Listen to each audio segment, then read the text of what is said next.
Tere ilusat pärastlõunat ja tere tulemast Eesti Konverentsisaadikute Klubi veebiseminarile.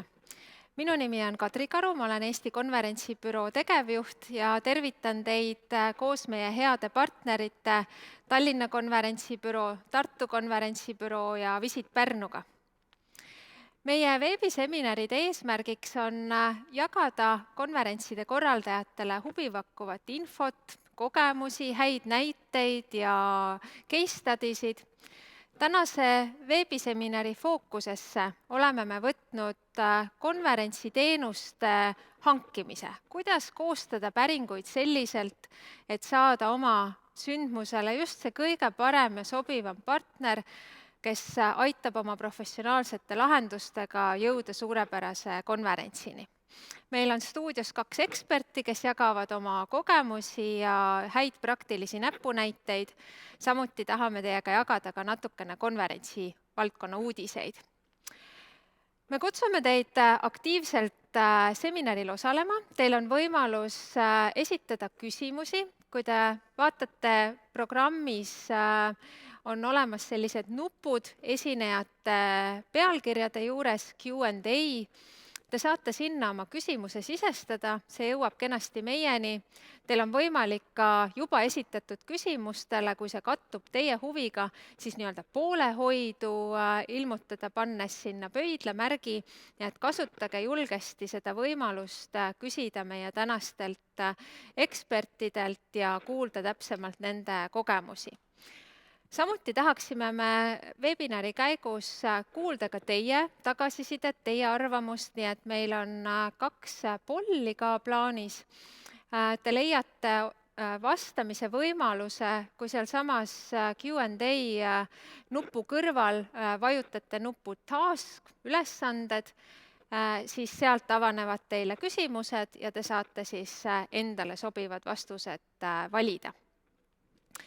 Enne kui me läheme konverentsi teenuste hankimise teema juurde, tahaksin ma jagada teiega ka mõningaid konverentsi uudiseid koostöös Tallinna, Tartu ja Pärnu linnaga.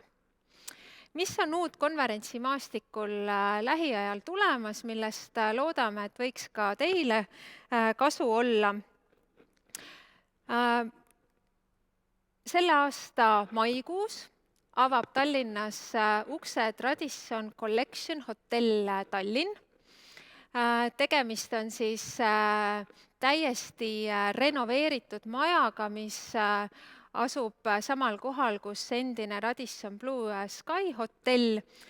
Hotellis saab olema 287 värsket uut numbrituba, 8 konverentsiruumi, 2 restorani ning võrreldes varasemaga lisandub hoonesse ka spa-ala. Meie teine Tallinna suurhotell, Sokos hotell Viru, tähistab käesoleval aastal oma 50. sünnipäeva.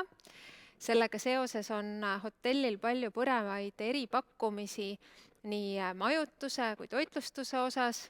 Võimalik on nautida Jaani Hanso siidrikojaga koostöös valminud spetsiaalset sünnipäeva vahuveini ja sefiiritorti ja muud head paremat, mida hotelli restoran pakub, nii et tasub hoida pakkumistel silma peal. Juubelit tähistab ka Strand Spa ja konverentsihotell Pärnus, kes saab 30-aastaseks ja samuti tähistab sünnipäeva aastat mitmete eripakkumistega.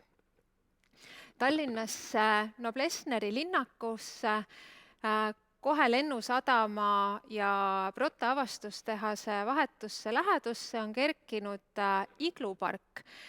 Ehk olete sinna ka juba jalutama sattunud, aga tahame teie tähelepanu juhtida ka sellele, et võimalus on iglupargis ka kogeda sellist elamusmajutust.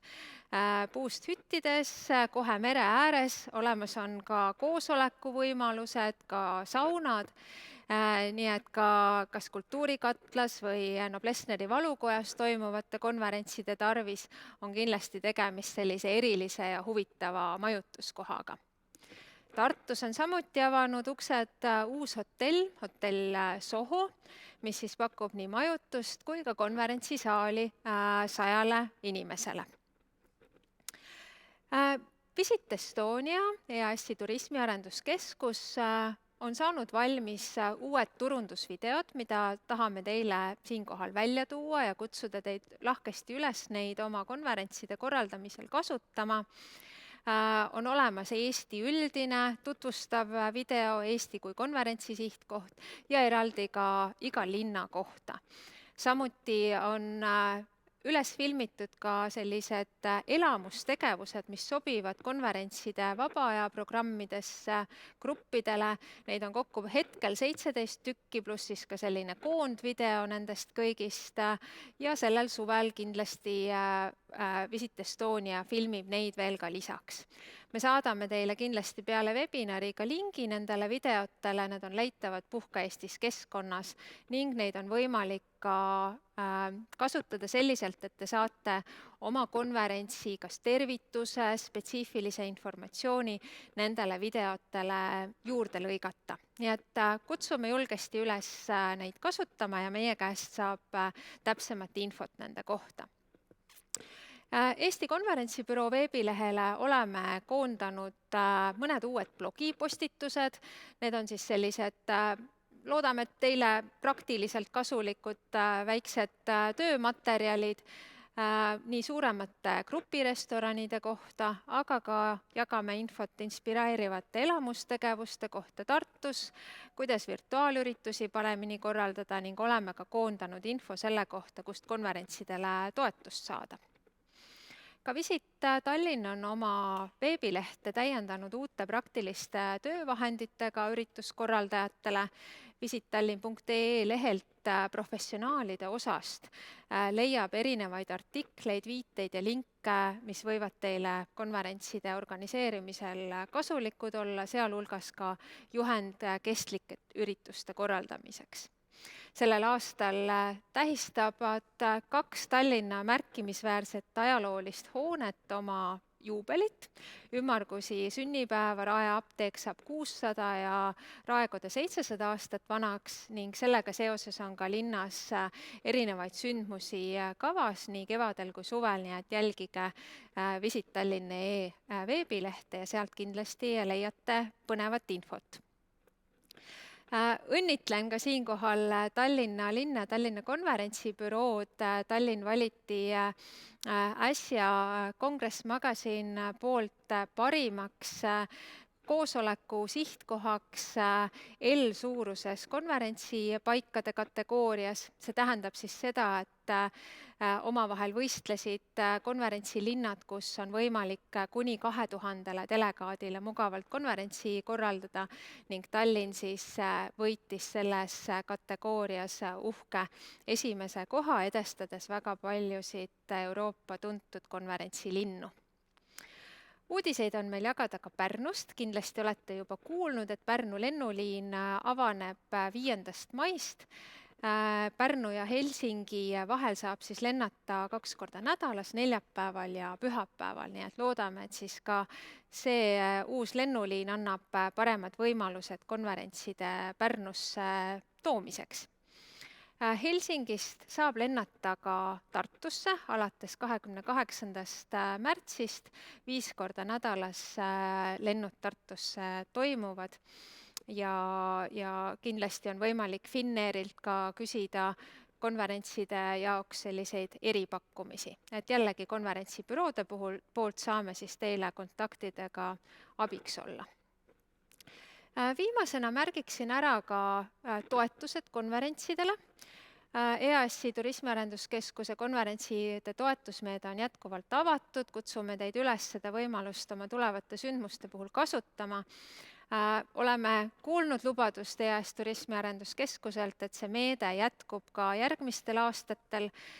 Eesti värske turismistrateegia aastani 2025 hõlmab ka seda, et konverentside rahvusvaheliste sündmuste toetamine riigi poolt jätkub, nii et selle aasta jooksul kindlasti tulevad täpsemad tingimused tulevateks aastateks. Ja Tartu linna konverentsitoetus nendele sündmustele, mis leiavad aset käesoleva aasta teises pooles, on avatud. Toome esile taotluste esitamise tähtaega, see on 1. aprill ja Tartu linna koduleheküljelt leiab siis juhised ja taotlusvormi, nii et kui olete käesoleva aasta teises pooles sündmusi planeerimas, siis praegu just on see õige aeg, millal Tartu konverentsi toetust taotleda. Ma loodan, et nendest vihjetest, uudistest on teil oma sündmuste kavandamisel kasu, kindlasti ka uutesse kohtadesse soovime teid järgmiste konverentsisaadiku klubi sündmuste raames viia ja alati võite meie poole pöörduda, kui sündmuskohti või uudiseid, uute teenuste infot otsimas olete. Sissejuhatuseks meie tänasele teemale tahaksin aga siinkohal kutsuda teid üles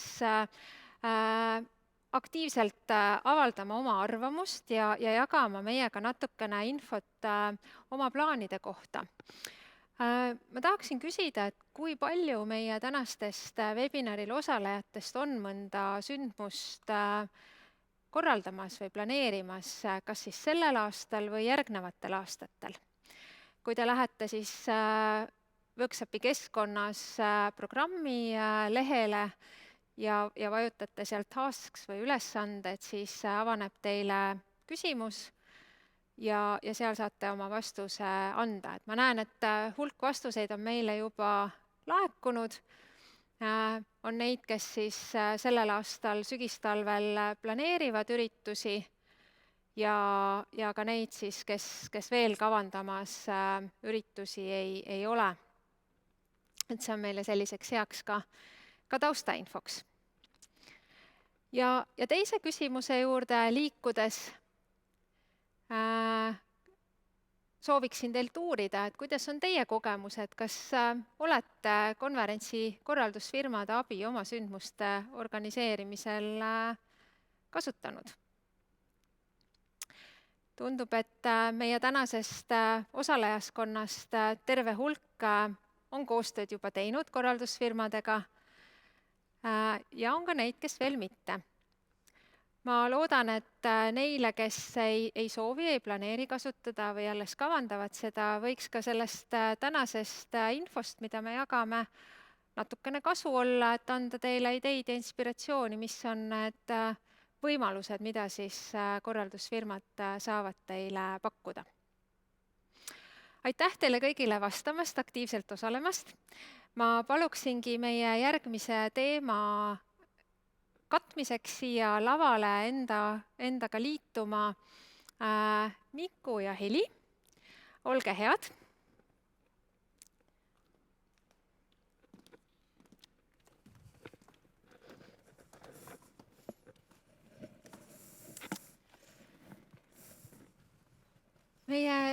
Me plaanime tänasel webinaril rääkida natuke teiega sellisest, kuidas ma ütlen, ideaalse päringu koostamisest, et organisatsioonid on erinevad, nendele kehtivad nõuded on erinevad, on neid, kes on ka riigihanke kohuslased ja peavad ka vastavalt ka riigihanke nõudeid järgima, et me otsustasime omavahel arutades, et sellistesse juriidilistesse ja hanke tehnilistesse detailidesse me täna ei lasku, et seal on väga palju oma juriidilist spetsiifikat, et räägime täna rohkem just selliste päringute sisulisest poolest. Aitäh, Heli Kuik, aitäh, Mikk Puurmann, et te leidsite aega meiega täna liituda ja võib-olla paari sõnaga tutvustate ennast. Just, kõigepealt aitäh Kadri kutsumast. Minu nimi siis Heli Kuik ja seos konverentsidega, et oman rahvusvaheliste teaduskonverentside korraldamise kogemus siin 2008.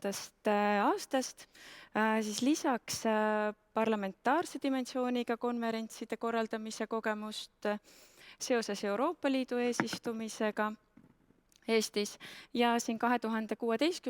aastal sai siis lisaks asutatud ettevõtte konverentsimeistrid, mis siis tegeleb konverentside ja muude eriürituste korraldamisega. Ja, nagu Kadri mainis, minu nimi Mikk Puurmann, ürituskommunikatsiooni agentuuri Orange Time tegevjuht ja partner, igapäevaselt ja olen selles valdkonnas toimetanud tänaseks üle 10 aasta. Selle aja jooksul rahvusvahelisel tasandil teenindanud selliseid kliente näiteks nagu Coca-Cola, Riigi Infosüsteemide Amet, Swedbank, Toyota Baltic, paljud teised ja siis loomulikult kokku puutunud ka paljude hangetega. Aitäh teile mõlemale aega leidmast täna. Teil on väga pikaajalised kogemused konverentsikorralduse praktikutena. Millised on need tavalised küsimused, kuidas kliendid teieni jõuavad ja teie poole pöörduvad?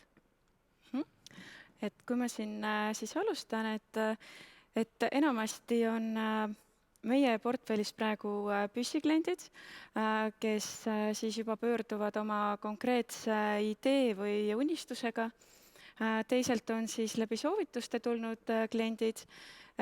Samuti me väga hea meelega teeme nii-öelda pakkumisi võrdlevate siis pakkumiste küsimuseks ja osaleme ka hangetes, et need on sellised 4 põhisihtgruppi või kuidas nad siis meieni jõuavad. Ja paljuski meil kattub see Heli räägituga, et mis ma juurde lihtsalt lisaks, on see veel, et väga palju on inimesi, neid kontakte, kes liiguvad eri organisatsioonide vahel, nad vahetavad töökohta, lähevad uude ettevõttesse, organisatsiooni, aga nad juba tunnevad sind. Ja see tegelikult annab väga hea võimaluse edasi koostööd teha, et nad teavad sinu iseloomu omadusi, sinu tiimi võib-olla käekirja, kogemusi ja kõike seda ja sealt on väga hea edasi liikuda. Kui on selline konverentsi korraldamisega soov või vajadus, idee on mõttesse tulnud, et mis on siis sellised esmased sammud, millest peaks üldse liikvele minema, et kas võib öelda, et selline päringu ettevalmistav faas on see kõige esimene ja kui siis millest see seisneda võiks? Just, et kui me siin ka planeerisime ja enda poolt eeltööd tegime, et panimegi kirja sellised alustuseks 3 siis märksõna nagu mõtle, konsulteeri ja planeeri. Ehk siis see on aeg, kus just väga põhjalikult mõelda läbi, mida te soovite, kuidas seda võiks teha, sest mida rohkem te seda enda jaoks läbi mõtlete, seda parem on ka tulemus nii-öelda pakkumiste saamisel ja kokkuvõttes seda edukam sündmus ka sellest tuleb. Et Mikk, kas sa alustakski ehk kõige nii-öelda tähtsamast? Jaa, ma alustan kõige tähtsamast. Kõige tähtsam asi on ikkagist sündmuse eesmärk. Mida sa soovid selle sündmusega saavutada? Mida sa tahad öelda kellele?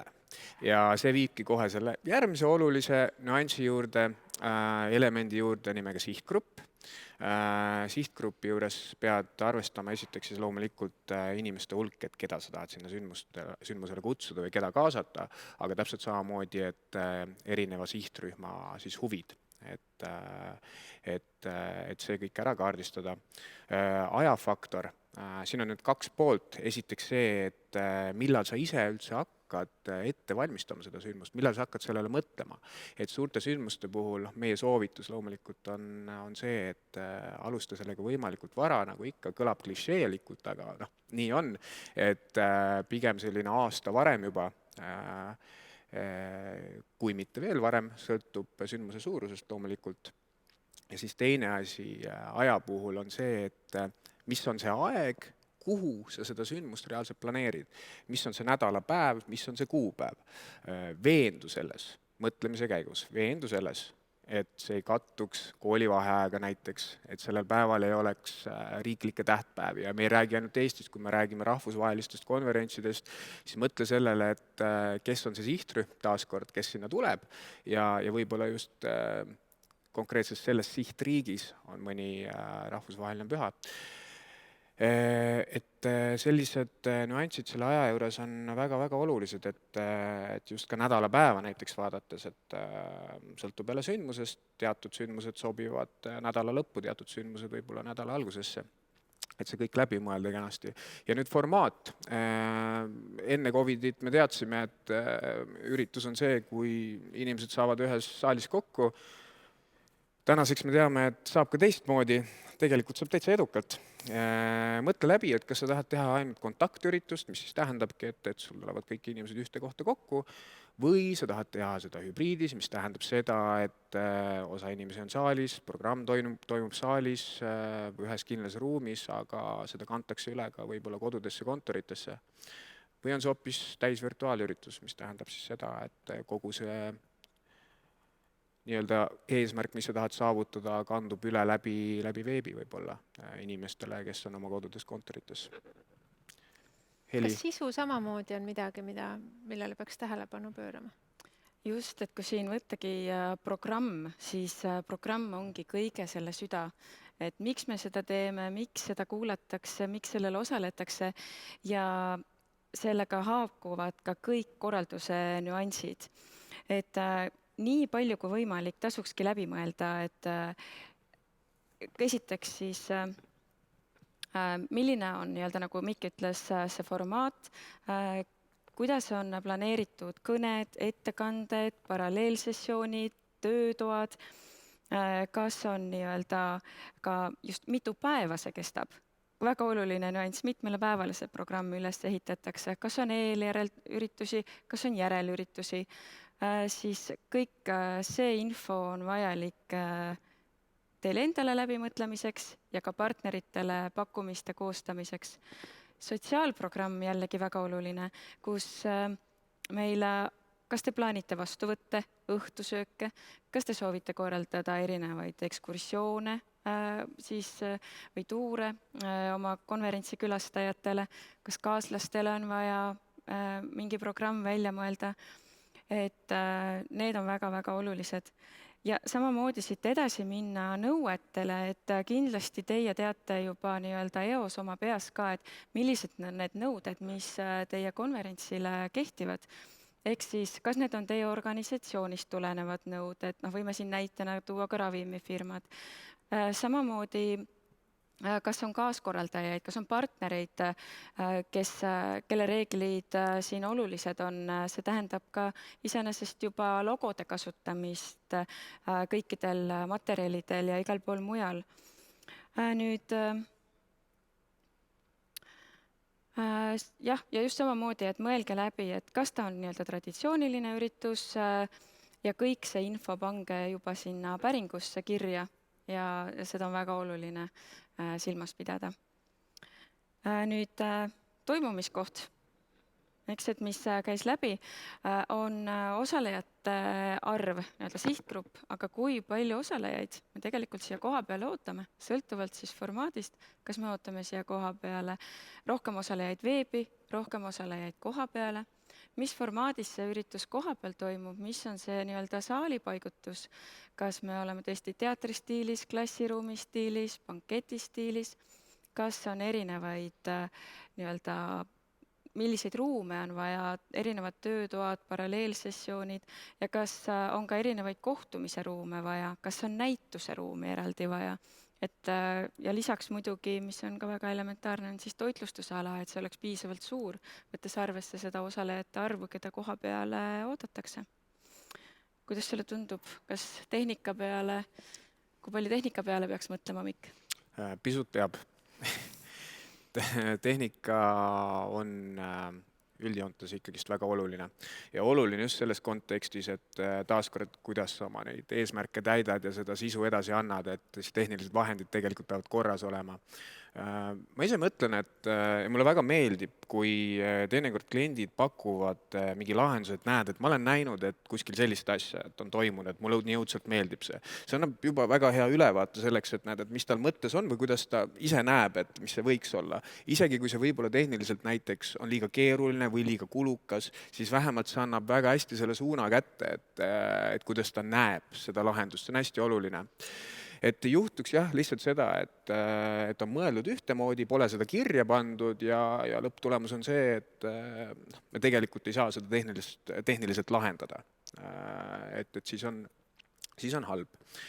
Mis veel, mina panen kohe tehnikaga kindlasti samale pulgale või isegi tõstaks natukene olulisemaks, on kommunikatsiooniosakond. Et see on just viimastel aastatel muutunud järjest enam aktuaalseks ja seda nii väliskommunikatsiooni kui sisekommunikatsiooni ürituste puhul. Et ei ole vahet, kas sa teed seda sündmust klientidele või sa korraldad seda sündmust enda ettevõtte töötajatele, siis sa pead kuidagi eristuma, sa pead selle põnevaks tegema. Ja siin tuleb kommunikatsiooni osa väga tugevalt mängu. Just eelkommunikatsioon, et kuidas sa kaasad seda võimalikult varajases faasis seda sihtrühma sellele sündmusele ürituse ajal loomulikult kommunikatsioon, aga siis ka järelkommunikatsioon. Et kui see sündmus läbi on, siis see ei tähenda, et nüüd ongi kõik, vaid tegelikult seal on teatud sammud, mida tasub pärast ka teha, et veel kord kinnistada seda, mida sa tahtsid selle sündmusega edasi anda. Rahast ka. Ja raha on alati tore asi ja rahast peab rääkima ja rahale peab mõtlema. Et juba alustades sellest, et kuidas te plaanite siis selle konverentsi või sündmusega kaasnevaid kulusid katta. Kas see raha on olemas nii-öelda eelarvelistest vahenditest saab selle katta? Kas on osalustasudest võimalik see katta? Kas on lisaks vaja toetajaid, sponsoreid? Kas on vajalik taodelda kuskilt toetust? Ja see on ka oluline teada, et kui te juba nii-öelda teate, et te tahate taodelda toetust, siis arvestada tuleb ka nende kohustustega, mis kaasnevad sellega. Ehk siis mõelda need kohe alguses läbi. Siis eelarve osas samuti mõelda läbi, et kas nii-öelda tegemist on kasumliku üritusega, kas piisab, kui need nii-öelda tulud katavad kulud ja samamoodi eelarve osas panna kõik kulud eelarvesse, siis te teate, kui palju teil on tulu vaja. Olgu need siis kas teie enda poolt korraldatavad või siis sisseostetavad teenused, et nii ja saate sellest raha pooled kõige paremini kohe alguses selgeks. Meeskond on tegelikult selle raha poolega hästi palju seotud, et kui see alguse ettevalmistuse aeg ongi sellise nii-öelda sisekaemuse aeg ka, et mõelge läbi, kellega te koos seda sündmust hakkate korraldama, kes on teie meeskond, teie organisatsioonis, teie ettevõttes. Kuidas te omavahel ülesandeid jaotate, kes mille eest vastutab? Alati on hea isegi joonistada see plaan paika, nii on kõigil silme ees. Nüüd teaduskonverentside puhul veel ma tegelikult mainiks juurde, mille peale nagu mõelda, et kui te juba alguses teate, et teil on nii-öelda vaja ka tegeleda ka sihtkoha turundusega või selle sündmuse Eestisse kutsumisega, et siis nii-öelda tuleks ka läbi mõelda, kui palju te vajate selle juures korraldusfirma abi ja seda ka siis selles juba päringus või suhtluses partneriga kohe mainida, sest tegemist on mahuka tööga ja see nõuab väga palju taustatööd. Aga samas on mõttekas kindlasti juba sellel taotlemise hetkel, eks ju, seda partnerit kaasata ja korraldusfirmad saavad aidata seda, et need biidid nii-öelda sisukalt ilusasti vormistada ja esitleda, eks ole. Just. Neid detaile, mis te välja tõite, oli hästi-hästi palju tegelikult, mida kõike peaks läbi mõtlema, et kui võib-olla ei ole sellist varasemat korralduskogemust, kindlasti on võimalik mõelda läbi varasemad sarnased üritused, nii nagu ka Mikk sina mainisid ja et kust nagu näiteid võtta, aga kas on veel võimalust nii-öelda testida äkki korraldusfirmadega, et kas ma olen kõige peale mõelnud? Ja see on küll, mida me ise ka väga-väga soovitame korraldusfirmadena, et mõelda läbi, kindlasti see konsulteerimine, mõelda läbi, kelle poole pöörduda, teha selline taustauuring ja see konsultatsioon on selles suhtes alati kasulik mõlemale poolele. Esiteks annab see nii-öelda võimaluse anda selline väga hea ülevaade siis korraldusfirmadele, mida te tegelikult planeerite. Ja korraldusfirmad sealt omakorda saavad vastu selle, et mida te neilt ootate või mida te planeerite. Väga-väga oluline. Samamoodi saate nii-öelda ülevaate sellest, kas te olete päris õigete asjade peale mõelnud või on ikkagi väga nii-öelda asju, mis on jäänud tähelepanuta. Samamoodi maksumuse osas rahast eelnevalt rääkinud. Kas see eelarve, mida te olete esialgu justkui planeerinud, kas see on nii-öelda pädev ka tänasel päeval, kas see idee, mis teil on, kas see on nende eelarvevahenditega teostatav või mitte. Et neid tasuks kindlasti läbi mõelda ja samamoodi konsultatsioonis rõhutakse nii-öelda väga avatud kaartidega mängimisele, olge ausad oma partneritega, keda te kaasate. Ja samamoodi on väga oluline konfidentsiaalsus, et ideed, mis välja käiakse, jääksid kokkuvõttes ikkagi autorile. Et pean oluliseks. Mikk ennist mainis seda nii-öelda või tegi üleskutset alustada planeerimist võimalikult varakult, et kui nüüd nii-öelda mõelda konverentsi korralduse ja nende vajalike teenuste hankimisele, et mida selle protsessi ajakava juures peaks arvestama ja silmas pidama? Jaa, see on üks selline hästi vahva teema, et kui konverentside korraldamisel on lisaks eelarvele tegevuskava üks meie selline püha dokument ja väga tugev töövahend, et siis te võiksite ka sellise suure plaani hoidmiseks see enda jaoks läbi mõelda, et milline on siis nii-öelda teie ajakava, milles tegutseda ja see annab ka nii-öelda sellise indikatsiooni, et millal te peaksite ettevalmistustöödega alustama. Ehk siis aeg mõtlemiseks, aeg uurimiseks, konsulteerimiseks, päringu koostamiseks. Samuti andke aega siis korraldusfirmadele, agentuuridele pakkumiste koostamiseks. Võtke endale aega nende hindamiseks, tagasiside andmiseks, kokkulepete sõlmimiseks ja töödega alustamiseks. Ja mida ka Mikk ju tegelikult mainis, on jällegi projekti lõpetamiseks. Et see kõik on nii-öelda, need on tegevused, mis võtavad oma aja ja kas või kui saate need ajad paika, siis tekib siit väga kena ajaraamistik ja aitab just korraldajal hoida seda suurt pilti oma projektist. Väga hea.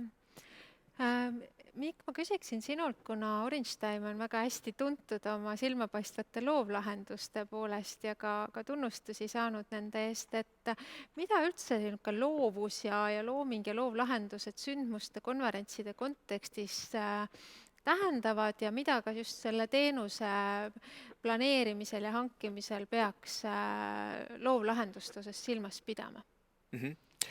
Jaa, see on selles mõttes huvitav, et see loovlahendus, loovkontseptsioon, see tõepoolest on eri ettevõtete organisatsioonide poolt erinevalt mõtestatud. Et kõik näevadki seda erinevalt.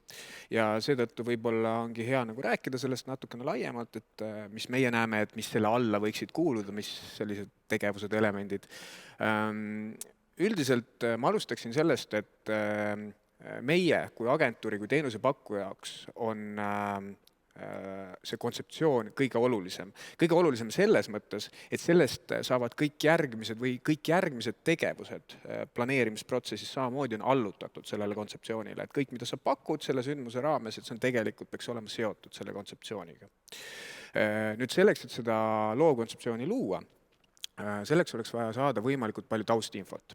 See on nüüd hästi oluline teada, et kui just samamoodi päringute koostamisel, et kõik sellised asjad kirja panna, et sa saaksid võimalikult hea tulemuse. Ehk siis taust ettevõtte, organisatsiooni kohta, mis toodet või teenust ta pakub, mis sihtriikides ta toimetab, kes tema kliendid on, mis väärtused tal on.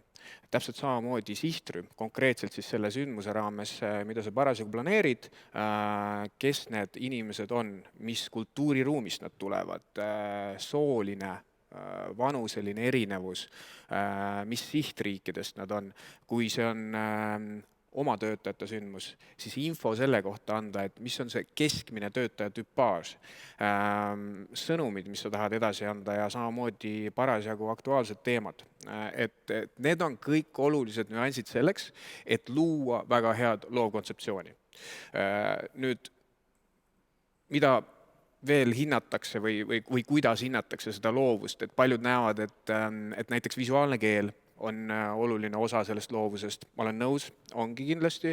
Tuleb lihtsalt läbi mõelda see, et kas konkreetse sündmuse jaoks on vaja luua eraldi visuaalset keelt, kus sa seda, kui palju seda sooviksid kasutada eelkommunikatsioonis, jälle järelkommunikatsioonis, et siis teenusepakkuja teab sellega arvestada, et kui palju ka sinna aega panustada. asukoht on osade organisatsioonide jaoks väga oluline just jälle selle loovuse mõttes, et kunagi kultuurikattel tuli avas, et siis kõikide jaoks tunduski, et see ongi see loov asukoht. Et neid on veel loomulikult selliseid sündmuspaika, aga nii põhimõtteliselt, et see on jah, päris palju määranud. Aga mina näen seda jälle selliselt, et teinekord võib-olla see praktiline pool asukoha mõttes on olulisem kui see nii-öelda loovus. Ja siis programm, et siinkohal nüüd tuleb mängu väga palju subjektiivsust. Programm on hästi oluline loovlahenduse kontekstis. Aga mida me oleme täheldanud, on see, et inimeste arvamused, hinnangud on loomulikult erinevad.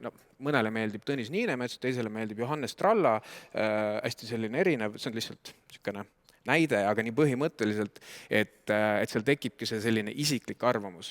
Aga kuidas meie töötame, kuidas agentuur mõtleb, on alati selliselt, et kes on need inimesed, kellele sa seda sündmust korraldad, kes tulevad sinna saali või on siis virtuaalses ruumis, et mitte, et kes on see inimene, kes on teinud selle päringu.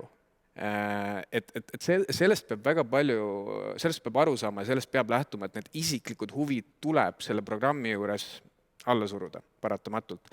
Ja veel kindlasti, mis on oluline, on selline üldine programmi kontekstis on ülejäänud meelelahutus ja inimeste kaasamine ja kõrvaltegevused, et me kindlasti julgustame mõtlema selle peale ja küsima neid, et seal ei ole vahet, mis tüüpi sündmust sa teed, et seal on teinekord väga väikesed nüansid, millega sul on võimalik muuta seda sündmust väga palju loovamaks.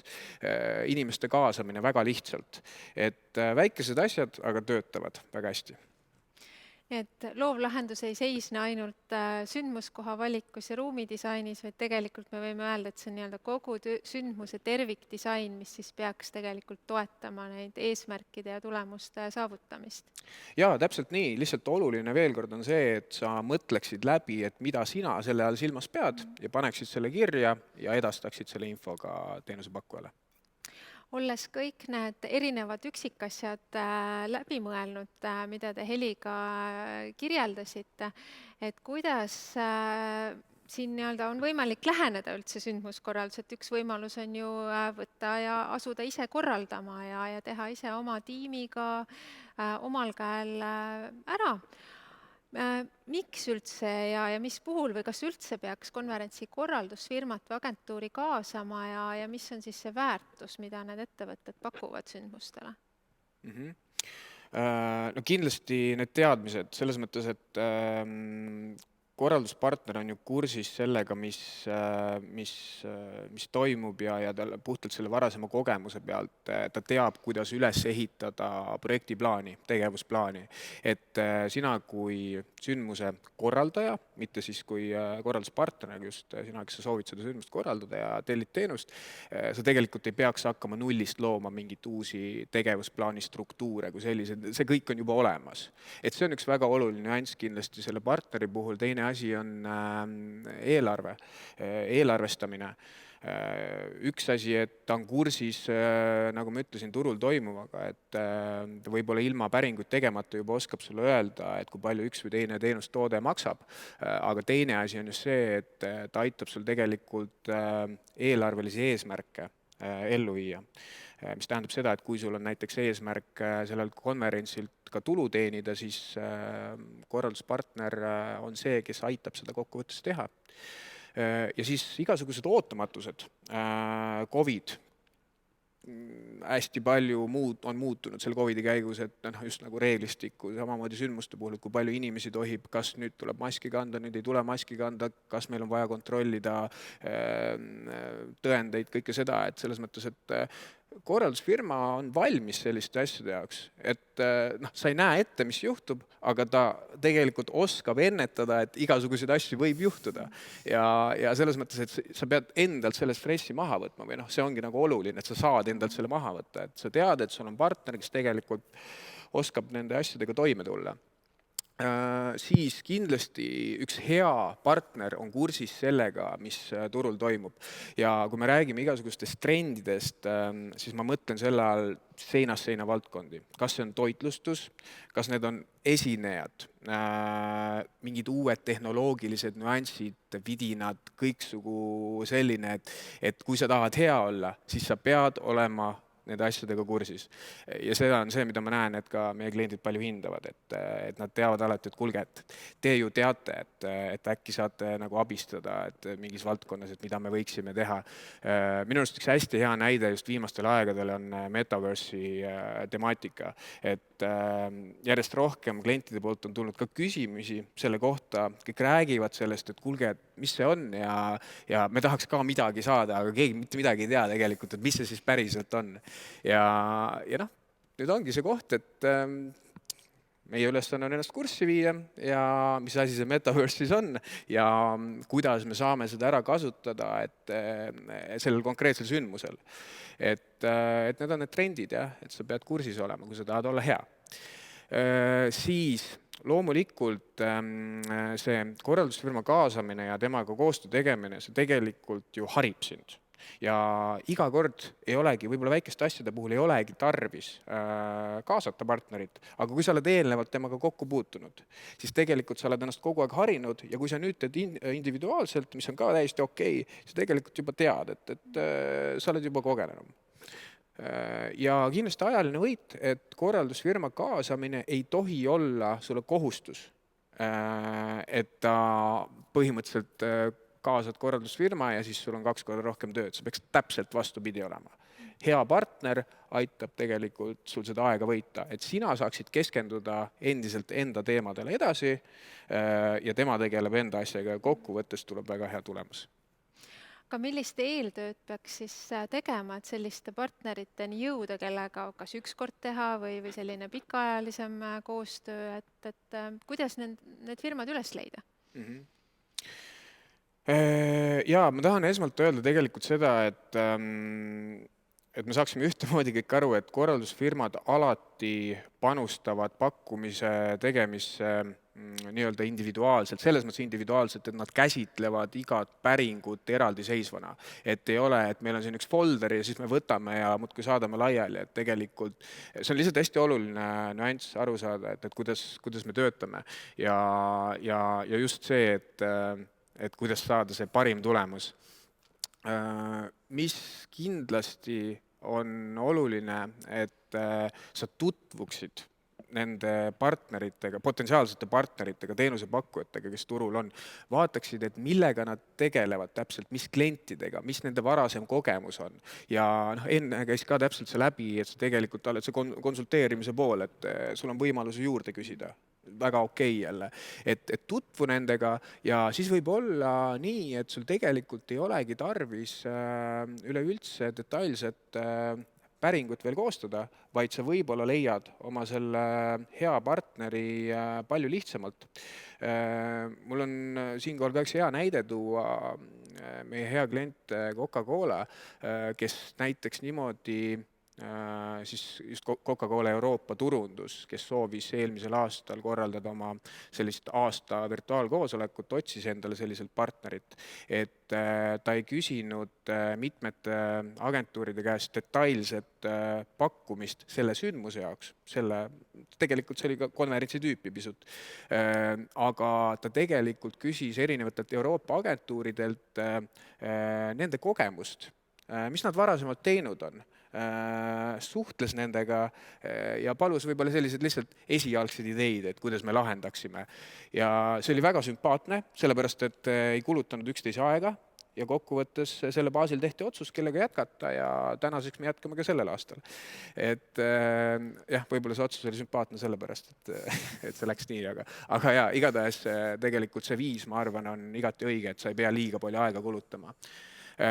Siis üleüldiselt see aja säästmine, nii enda kui teiste aja säästmine, et kui sa oled selle eeltöö ära teinud, et vaatad, et mis turul toimub, kes mida pakub, kellega võib-olla edasi suhelda, siis see, veel kord, see säästab nii palju aega, et sul ei ole vaja võib-olla saata laiali mingitele 10 teenusepakkujatele seda päringut, et kokkuvõttes sa pead ju ise kõik need läbi töötama.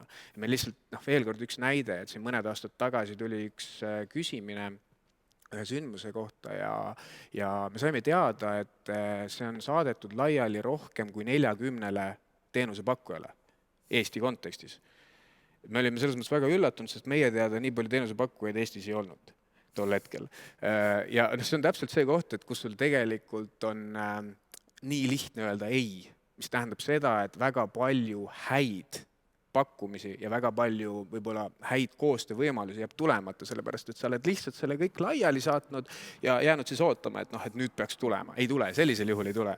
Pigem säästa kõikide aega, tee hästi kompaktselt ja sa saad palju parema tulemuse.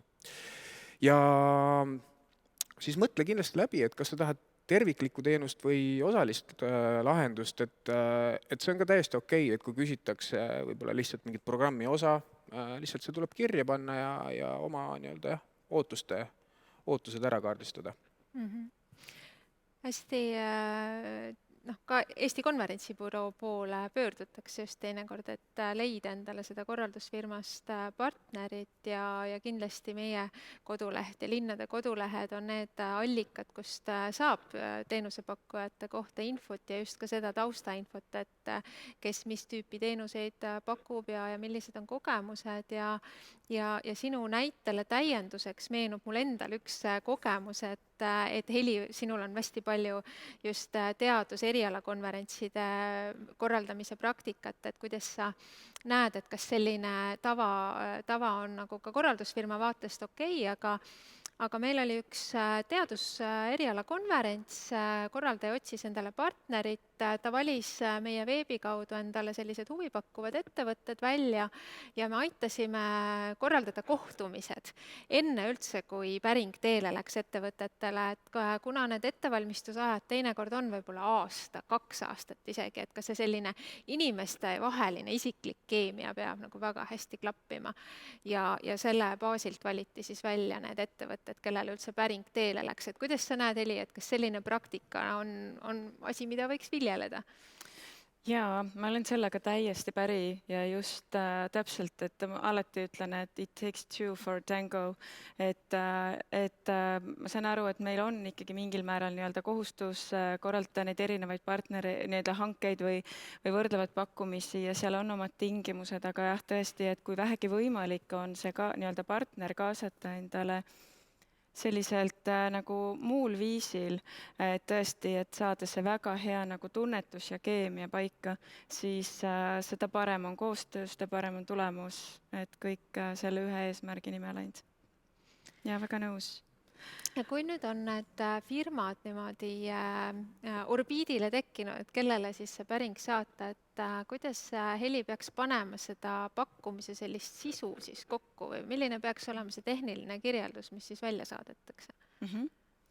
Et nii nagu me oleme siin juba eelnevalt rääkinud ja panime ka mõned märksõnad endale kirja. Et tulebki nüüd võtta reaalselt see paber ja pliiats kätte või arvuti ja hakata kõiki neid mõtteid kirja panema. Hea, kui on väike selline checklist, millest lähtuda. Et meil on räägitud eesmärgist, see enda jaoks läbi mõelda, sihtgrupp, partnerid, osalejate arv, kuupäev, toimumiskoha osas.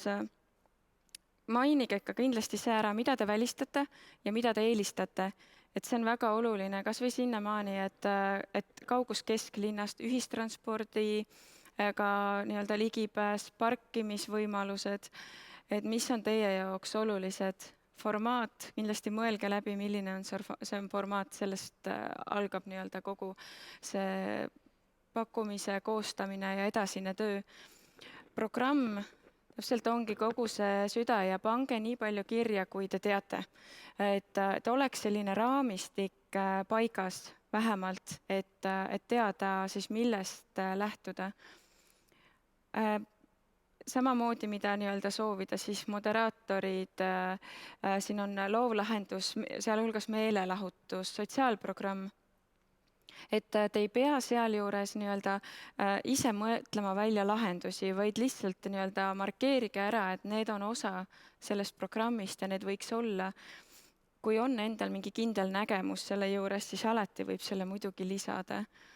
nüüd kommunikatsiooni juures juba Mikk väga pikalt ka niimoodi põhjalikult sellest rääkis, et selline väike nüanss sinna juurde ka, et näiteks kutsete saatmine, et mõelda läbi, et kes seda teeb ja kellele te neid kutseid saadate, ja samas kutsete saatmine, nii-öelda selle kutsesaajate nimekirja koostamine ei ole nii-öelda by default korraldusfirma ülesanne, et rääkige see kindlasti läbi. Oleks väga hea, kui nii-öelda kutsesaajate nimekiri oleks teil ikkagi endal olemas. Osalejate registreerimine, väga suur valdkond, kindlasti tasuks ja soovitan väga seda sisse osta. Sellega kaasneb palju tegemisi ja võtab palju aega abstraktide kogumine, sponsorlus, jällegi väga oluline. Ma tooks siit korra nagu sponsorluse ja siis esinejate manageerimise osas sellise ühisjoone, et siin alati toimib see hästi, kui korraldaja teeb selle esimese kontakti ja siis võtab korraldusfirma selle suhtluse üle. Et siis toimib alati kõige paremini ja sul on väga hea nii-öelda selline siis kolmnurk, kus see töö käib, et ongi, sul on korraldaja, sul on see sponsor, toetaja, esineja ja siis klient või nii-öelda korralduspartner. Nüüd soovid tehnilisele lahendusele. Siin ma ka julgeks, et mõelge välja, mida te tahate näha ja detailid juba jätta korralduspartneri hooleks. Salvestuse osas, siis konverentsi salvestus, fotograaf, videograaf, mõelge siin juures läbi see, et kuidas te tahate nüüd materjale hiljem kasutada. See väga olulise nii-öelda nüansi nende tootmise juures. Nüüd graafika on väga oluline. See on hea vana nimetusega ava- ja vaheslaidid. Et kuna me teeme ju nüüd tänapäeval enamus hübriidkonverentse, siis see mõiste on nii-öelda laienenud ja läinud natukene mitmetahulisemaks, nii et kuigi see on osa loovusest ja loovlahendusest, siis ilma selleta tänapäeval ega väga enam ei saa. Tõlge, väga oluline juurde lisada, milliseid tõlkekeeli on vaja, jaotusmaterjalid, väga spetsiifilised igast sündmusest ja siin ka tehke nii palju kui vaja, aga nii vähe kui võimalik, et ei ole mõtet üle toota.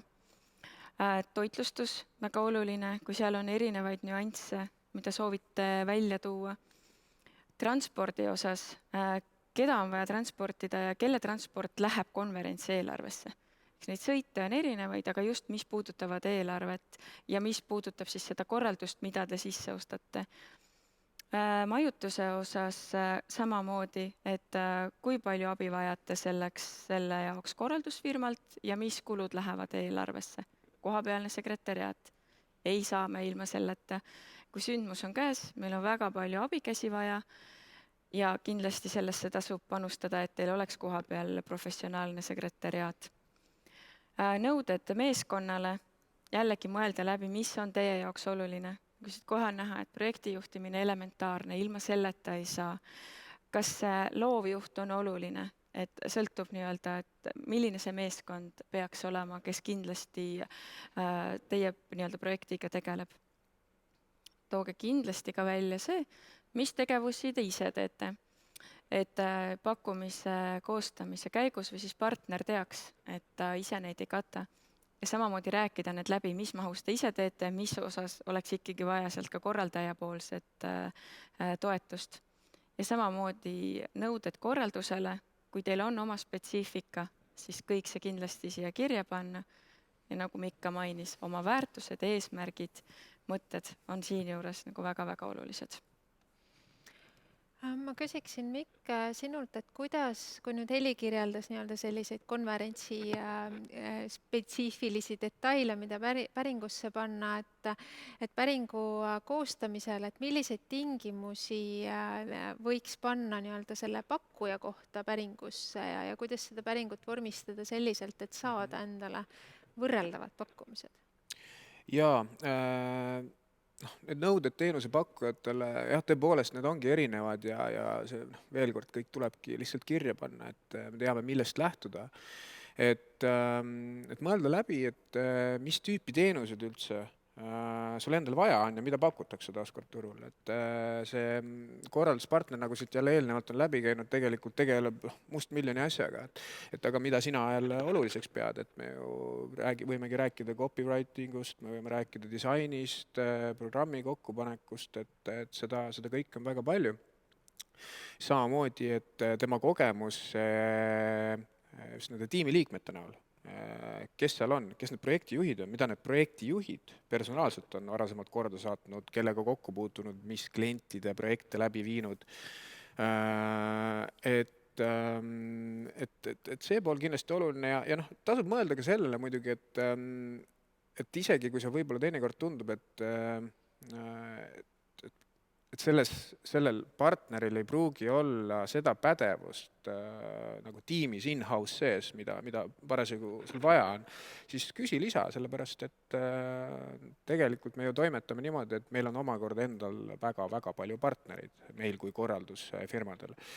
Ja vastavalt sellele projektile, sellele sündmusele me leiame siis näiteks mingi õige videopartneri või mõne lavastaja, et see on täiesti tavaline.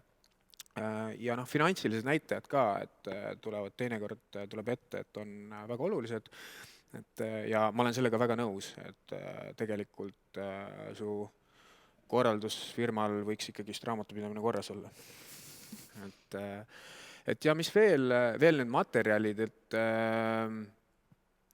mida üldse siis, kui see päring on välja saadetud, kui sa hakkad seda pakkumist koostama ja siis seal sina kui korralduspartner hakkad seda koostama, siis tegelikult sa tahaksid näha, et mis materjale sa peaksid saatma siis tellijale. Et loovlahenduse kirjeldus, tehniline kirjeldus, eelarve, siis kohe ka see näiteks eelarve juures, et kas selle võib teha enda vormile või selle peab tegema tellija etteantud vormile. Ja siis varem räägitud see kogemus ja meeskond. Et need on materjalid, mis, kui sul on neid vaja, pane lihtsalt kirja ja sellega siis pakkuja arvestab. Kas nii-öelda selle päringu saatmisel, et kas on ka mingi hea tava, et kui palju peaks aega andma pakkumiste tegemiseks ühelt poolt ja kui palju siis võtma endale aega pakkumiste hindamiseks ja tagasisidestamiseks ettevõtetele?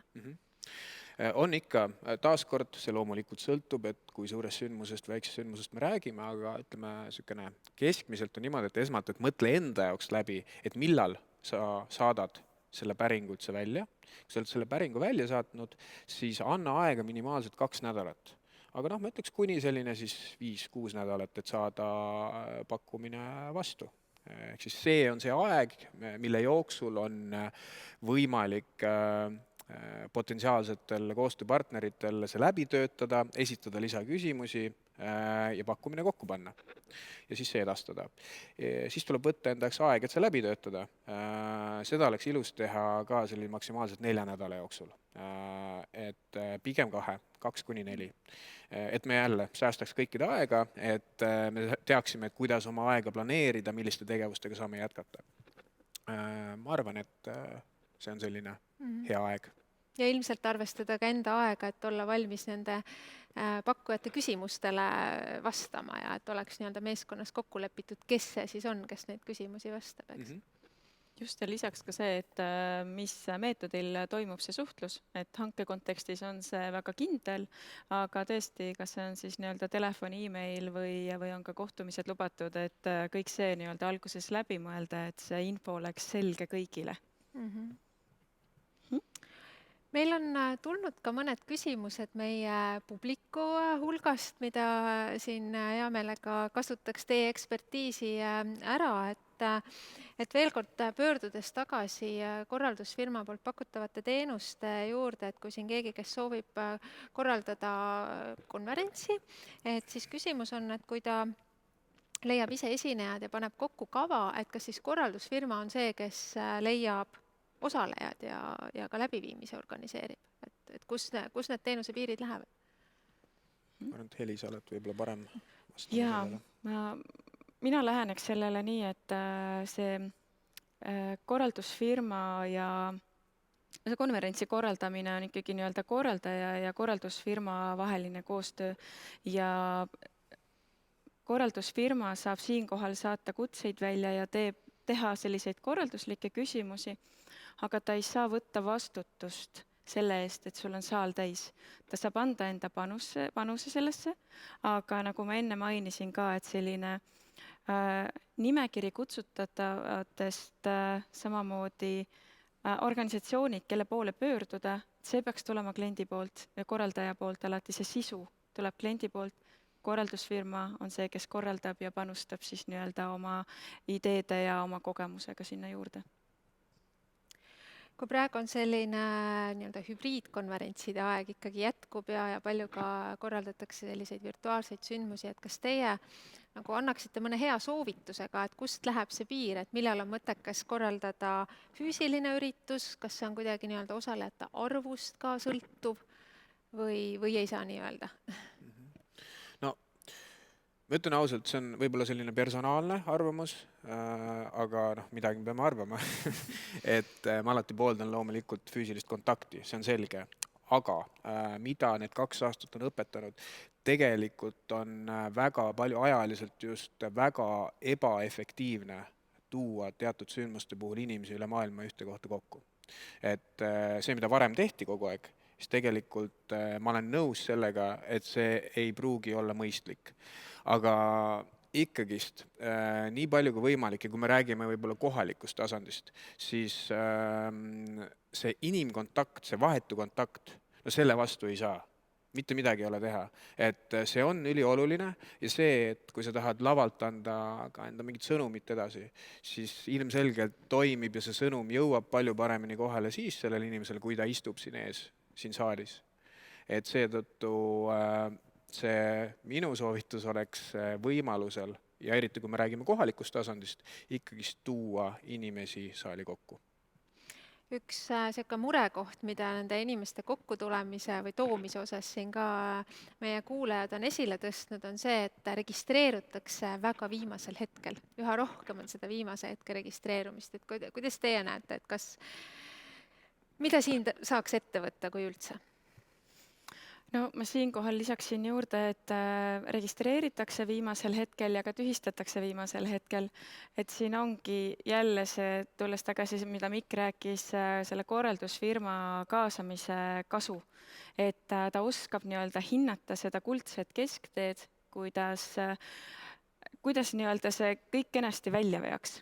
Ja nii-öelda seal viimasel minutil neid muudatusi ka kenasti handlida ära.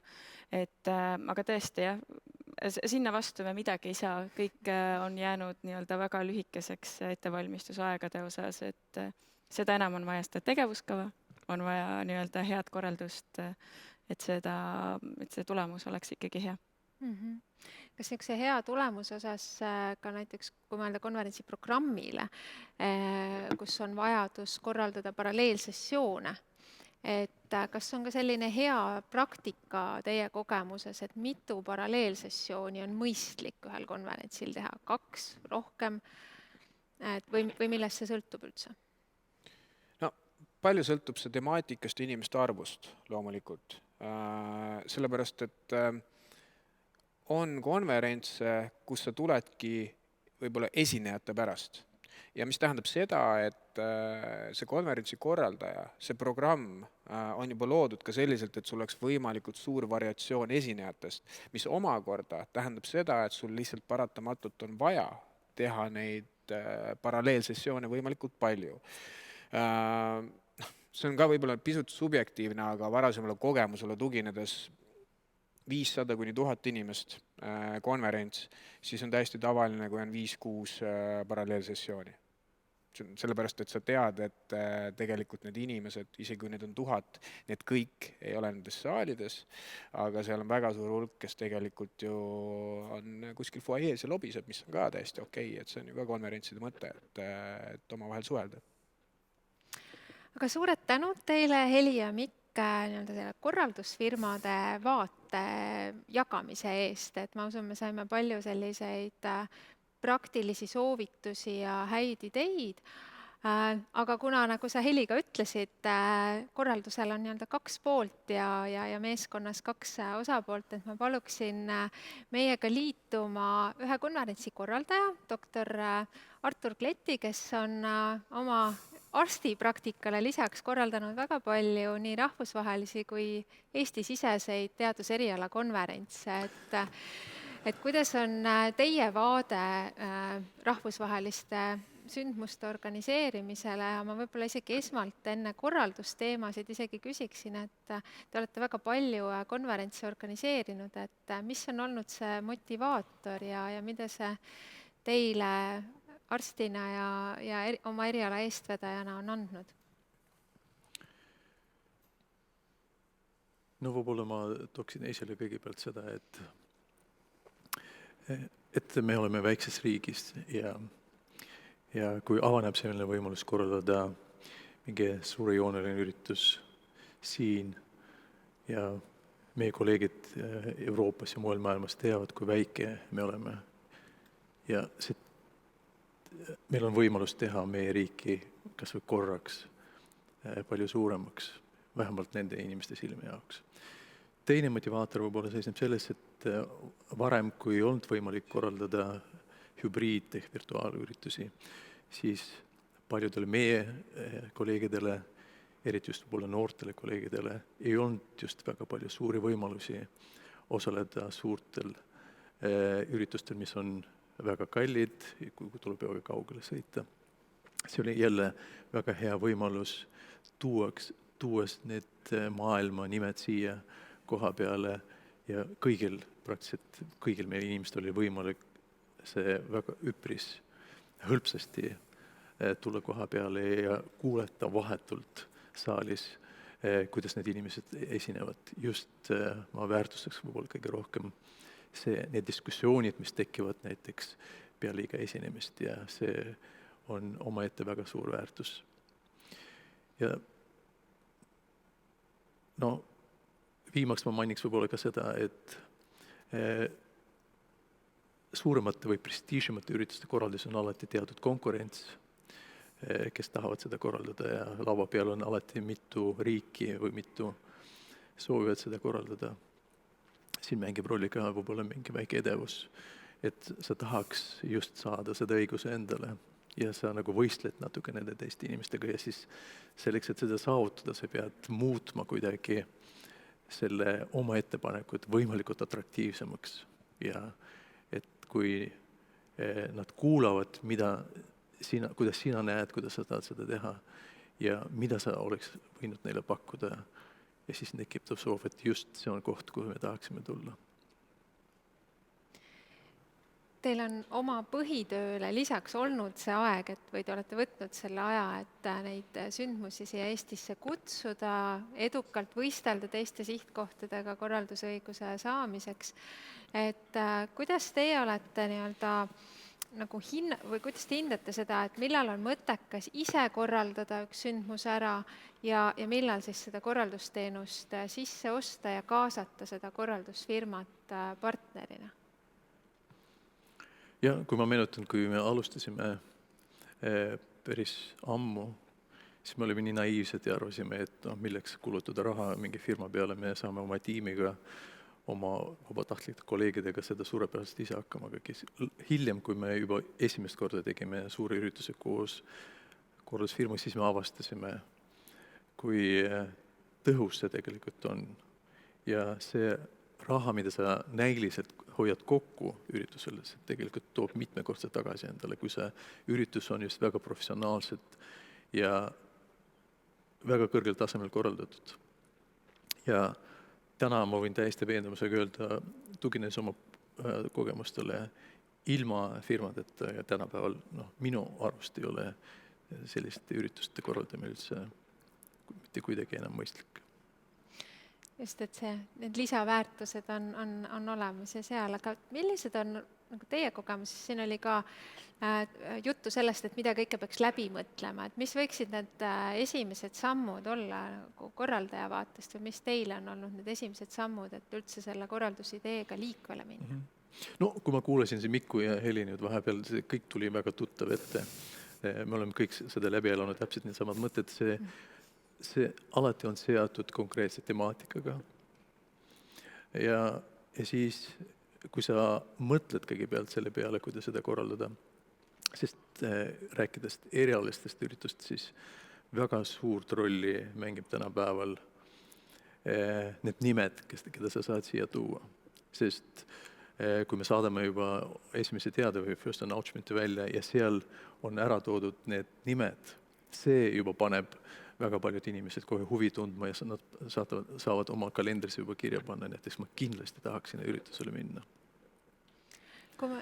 Ja siis teine asi on selge see, kui me räägime nendest suurtest nimedest, kes on nagu magnetid igale konverentsile, neil on väga tihe graafik. Ja selge see, sa pead arvestama sellega, kui sa paned teatud pingeria endale, keda sa tahaks just kutsuda siia, paratamat osa neist ei saa tulla. Ja siis sa nendest, kes järgi jäävad, siis sa teed järgmise pingeria ja siis vastavalt sellele ehitad selle programmi ülesse. Just, et see sisu on ikkagi ju see alati see peamine fookus, eks ole. Kui ma ei eksi, siis vist teie olete kasutanud ka seda praktikat, et kui ühe rahvusvahelise konverentsi korraldamine Eestis on plaanis, siis koos oma korraldusfirmaga olete ka eelneval konverentsil, mis kusagil välismaal toimub, üheskoos nii-öelda vaadanud seda ja kuidas seal on tehtud ja mis on hästi, mis võib-olla Eestis paremini teha. Et on mul õigus ja kas see praktika on ära tasunud?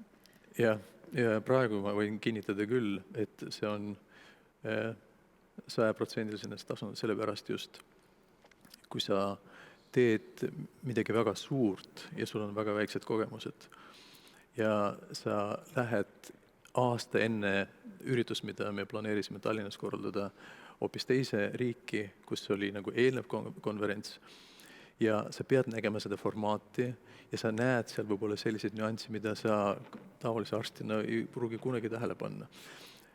Me tekitasime kohe sinna oma konverentsi või kongressi eelarvesse lisakulutus selleks, et korraldusfirma esindaja saaks meiega kaasa tulla ja siis oma pilguga just hinnata, mis oli selle ürituse rohkem õnnestunud, mis oli võib-olla natuke vähem õnnestunud, siis me rääkisime omavahel kõik need asjad läbi ja siis see kindlasti on, ma arvan, et sinu järgmise ürituse üks edupant, sa oskad juba osa vigu vältida ja sa näed tänu korraldusfirma esindajale selliseid asju, võib-olla sa ise poleks kunagi märganud ja ma arvan, sellel on väga suur väärtus.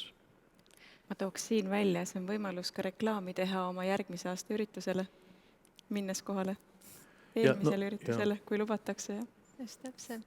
Vahetevahel ka olen kuulnud sellist arvamust, et üks asi ka see, mida juba mainisite, et see on lisakulu, aga teine aspekt, mis vahetevahel nagu tagasi on hoidnud korraldusfirma kaasamisest, on see hirm, et kaob kontroll oma ürituse üle või et tuleb nagu mingi lisa vahelüli vahele, et kuidas teie praktikas on, et kas see on põhjendatud hirm või kuidas seda vältida, sellist olukorda? Ja see on alati seotud nagu igast eluvaldkonnas teatud persoonidega, inimestega. Meil endal õnneks ei ole sellist asja olnud. Ma arvan, kõik on võimalik läbi rääkida ja see, et teatud ebakõlad tekivad või erinevad arusaamised, kuidas mõnda asja korraldada, see on täiesti loomulik. Siin ma soovitan näiteks kindlasti olla väga kannatlik, kui tekib mingi väike või mingi konflikt on õhus näiteks, et enne kui see eskaleerub, sa saab seda alati eos ära maandada. Ja nii et oma kogemuste järgi ma saan öelda, meil sellist nagu negatiivset kogemust ei ole siiamaani olnud.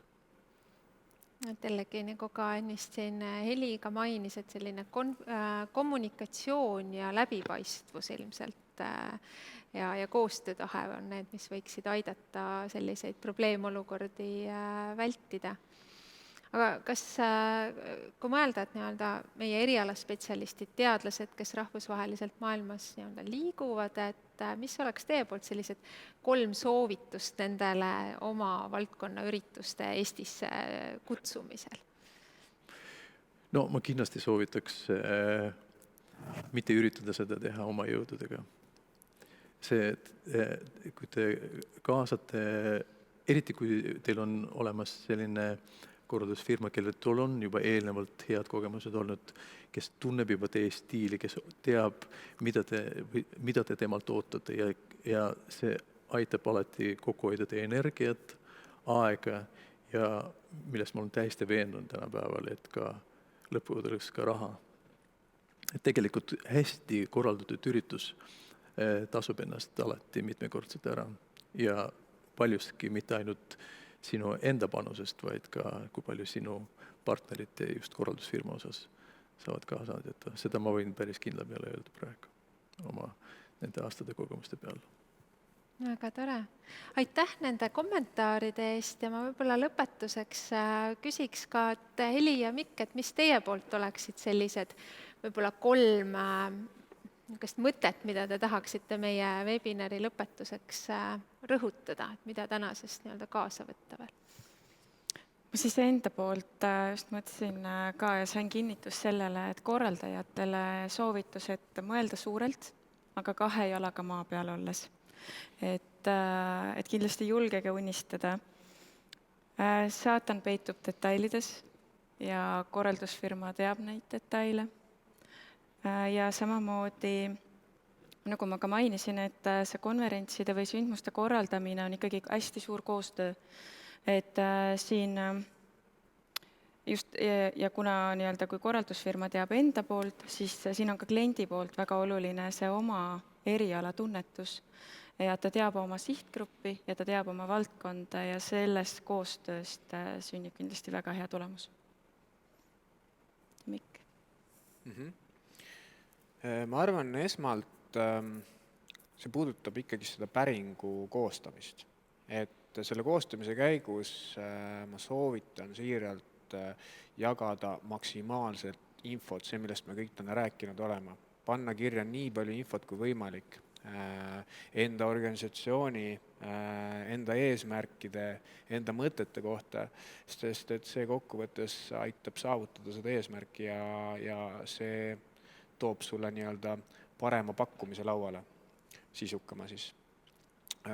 Teisalt see, et mõtle hoolikalt ja vali väga hoolikalt seda partnerit, kellega sa tahad edasi minna, et panusta sinna rohkem aega, kui sellesse, et sa teed selle otsuse kiirelt ja siis pärast kulutad rohkem aega, et saades aru, et see ei ole õige partner ja võib-olla pead ise oma nagu töökoormust sellega tõstma.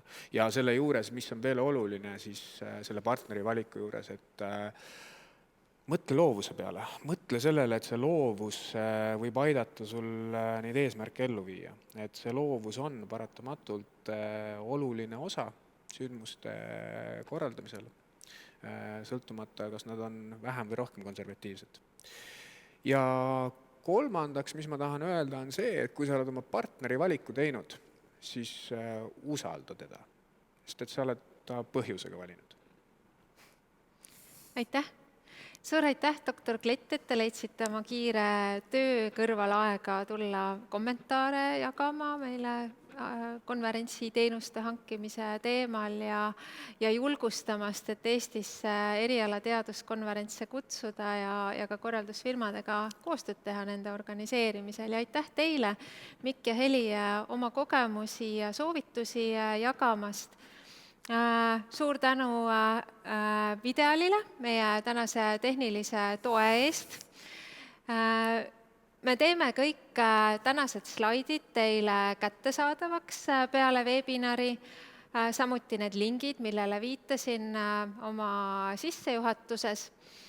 Saadame teile ka väikese tagasiside küsimustiku, millega palume teie kommentaare. Samuti, kui teil on ideid, ettepanekuid, milliseid teemasid tahaksite tulevatel webinaridel kuulda, siis need on äärmiselt teretulnud. Järgmise konverentsisaadikute klubi ürituse me planeerime kontaktsündmusena. Me tahame teile tutvustada Tallinna Sadama kruiisiterminali võimalusi suurte sündmuste ja vastuvõttude korraldamiseks ja loodame, et saame ka põneva külalisesineja natukene oma kogemusi jagama. Planeerime seda sündmust aprilli alguses, nii et teile on peagi postkasti tulemas info täpsemalt selle kohta. Samuti olete teretulnud meid jälgima LinkedInis, Facebookis, et olla uudiste ja tegemistega kursis. Koos Tallinna konverentsibüroo, Tartu konverentsibüroo ja Visit Pärnuga oleme loomulikult ka teie käsutuses, kui on mõni konverentsi korraldamise mõte plaanis ja otsite endale partnereid või on vajadus korraldusõigust taodelda, siis võib julgesti meie poole pöörduda ja aitame teid hea meelega. aitäh veel kord tänasele tiimile siin stuudios ja soovime teile ilusat kevadet, kevade algust ja peatse kohtumiseni!